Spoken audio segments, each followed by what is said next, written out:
திடீர்னு ஒரு நாள் பார்த்தீங்கன்னா ஒரு ஃப்ளைட்டில் சந்திக்கிறேன். அவர் ஃப்ளைட்டில் சந்தித்த பிறகு உனக்கு எவ்வளோ பசங்கன்னா 2 பசங்க. சார் நீங்கள் என்ன உங்களுக்கு சினிமா ஆக்டர் தெரியாது, என்ன யாரும் தெரியாது, ஒரு கார்டு கொடுத்தா நீங்கள் யாருன்னா மாதிரி நான் வேணுகோபால் பேர் ஐ மீன் ஐபிஎஸ் ஆஃபீஸர்னார்.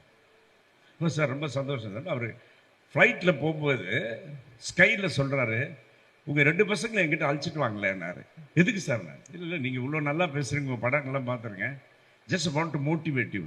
அவர் யாருன்னே தெரியல, போய் ஃப்ளைட்டில் பக்கத்தில் உட்காந்து என்னை வந்து பாருங்க, என்னால் இவர் கொடுத்துட்டாருன்ன பிறகு நான் சென்னைக்கு வந்த பிறகு வீட்டில் வந்து சன்னுக்கிட்ட சொல்கிறேன், இது மாதிரி சொன்னார்ரா ஐபிஎஸ்சி, ஏதோ பேசணும் வாங்கிட்டேன், எதுக்கு தெரியல, நீ வாங்கினா சரி வரேன்ட்டாங்க. 2 பேருமே வந்தாங்க.